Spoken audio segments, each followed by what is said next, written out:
Hi there, Robin here. This video is about how to customize Mr. Potato Head toy into steampunk theme. Years ago, my son made me a steampunk Mr. Potato Head, and I love him. But I wanted more, because I want inspiration for Inktober this year. It's a challenge on how to use ink and ink pens and brushes only with ink. Together with my son's Mr. Potato Head and mine, I now have a steampunk themed Sherlock Holmes and Dr. Watson. I'm going to call it a Spud Mystery. I think that's hilarious. I might do this theme for Inktober. I don't know. We will see. I will have fun working through it because it's going to be a huge challenge. It's 1 month of drawings and paintings done with ink. I have quite the eccentric studio, just to let you know. And when I get tired or frustrated, I like to have things around me that make me laugh, that change my state of mind. I have other potato heads, but I also have minions and stuffed animals and a pencil stand and collages for my daughter and more. My art is my studio is my sanctuary. It's my safe place. My art place is where my best journeys have been and have yet to be. The world is a weird place right now, and to be very clear, it's affecting my creativity and state of mind. I need to find inspiration, I need to find balance, I need to find peace of mind, I need to find my sense of humor, because without my sense of humor, it all becomes really difficult. So for a cheap price, I bought myself a little Mr. Potato Head, a really basic one, to convert for this project. However, for the appendages, I'll be using stuff I've found around my studio, or I've collected from the street, because I do walk down the street, and if something sparkles or attracts my attention, I pick it up and take it home. And also recycled stuffs like old shampoo bottles, for example. I had thought about what I wanted to say for this project. I thought, you know, I'll get all technical and I'll tell you how to do it and where these ideas come from and all that jazz. But that really didn't feel like the point of this video. I had a really big think about this, and this is what I came up with. I wanted to talk about changing your state of mind by using your art to do that. I've talked with other artists, and I've seen their comments online as well. And the common theme is this: the state of the world is affecting their thinking. It's a general feeling of depression, a feeling of brokenness, or a feeling of loneliness. Hey, isolation would have nothing to do with that. Even if you are an introvert, right? You still need people. Maybe not tons of time with them, but you still need people. You need to inspire each other. We're like that.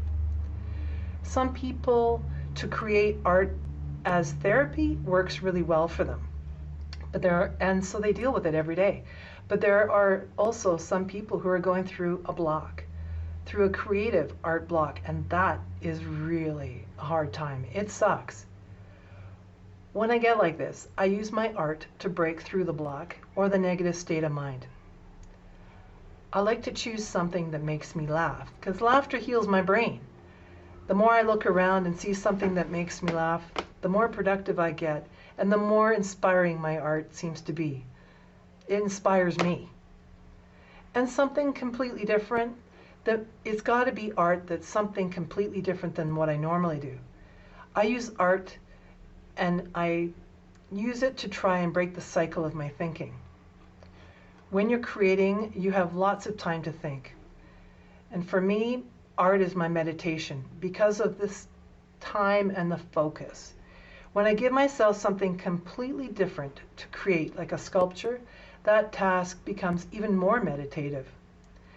An important part of the project is that I have to use a non-conventional stuff to create. It forces me to be more creative, more problem-solving, and makes me focus harder. It is not necessarily about the end product, but it's about the journey getting there. Through the journey, I will find what I'm missing, or at least to get me to find it, to start the process of finding it. I know this about myself. I know that I'm a little OCD and ADD. Okay, I'm a lot. But I'm non-medicative, and I've learned a lot about myself over the years. I'm one of those people who loves to untangle a knot of yarn and then reball it. And that says a lot right there. Some of a new project is the challenge that I know that I'm going to get uncomfortable with getting messy. But the joy is that I get to clean it up and make it tidy again. So, there's a conflict there, but it's a conflict that works for me. That's the point though, isn't it? You have to know yourself enough to know how to move around in your own brain. I know many of you are not like me, but find out what works for you to get out of the negative thinking and get more creative and get more inspirational for other people. We need to inspire each other. For me, it is create like crazy, enjoy the process, and really get into it, and then get messy and fully in. Then clean it up. And cleaning up for me honors the tool and space that helped me make it and change my state. I say it's a way for me to say thank you for my stuff. Thank you for having the opportunity to get out of it. I have to focus harder as it's a new challenge. I access a different part of my brain. I guess that would be the problem-solving part of my brain that I've been talking about. But it has to work together with my creative brain to complete the project. It's got to look good. It's got to feel good. And that's the creative part. I have to access and keep both sides of my brain together when I work on a project. Sometimes I find that it leads to other thoughts, like maybe rehashing what has happened in the past. So I guess that's the emotional side that is being stimulated, the emotional creative side. But then I seem to follow it with how to change it, how to deal with it. So I guess that'd be the problem-solving side. Sometimes goals on how I want to accomplish them is the process. So it's dreaming and planning, so that it's both sides of my brain and personality. I let the thoughts come in, I deal with them, and then I move on to the next idea, but also the next task. So when I start a new area of the project, say shoes, I don't know, I let my mind wander where it wants to, but still I have to focus on the task at hand. So left and right of the brain are working together. And when I'm done with the thought process, and that process may take hours and hours, I will give it a completion time. So when the area that I'm working on is done, the shoes are done, they're polished and clean and shiny new, that line of thought is also complete. The key being not hanging around with a stream of thought forever. It's got to end. That helps me stop dwelling on things. As we know, dwelling on things can be pretty non-productive. However, I might start on a new tangent or idea about the same topic, so that's okay. It works for me, my rules, right? I might also go to a different idea, completely different, like where I want to travel, and so those hands will always mean to me that I wanted to travel. Art is a journey through my mind, speaking of travel. It's also okay to think and use a project to guide your journey. That's why each project is important to me. It shows me where and what my mind went to. I'm learning about video right now, and it came from a project that I was doing and through other projects that were following. I came up with it with a plan on how to learn about this and what I wanted to share, all through art. So now it's starting to be an art journal too, which has become quite a personal sharing journal, to be honest. I hope that that's a good thing. I hope it will show other people how to do this.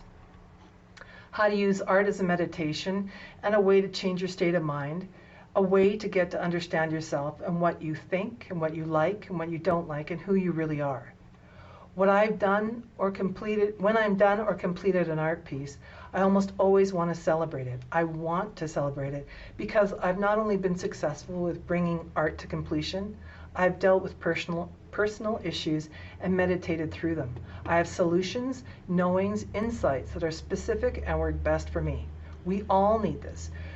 I find that after a project is complete, my mental garbage is lessened, giving me my mind less distractions and clearer thinking. I also love that the piece has become I love the piece more because because of the journey, not the end result. I also feel more successful as I've worked through something to the end. I'm a person, though, that doesn't have unfinished projects because this completion is important for me and my mind. Some people don't need to finish, but I know myself and I need it. I don't like mental, cluttered closets. If you have a meditation process that works for you, great.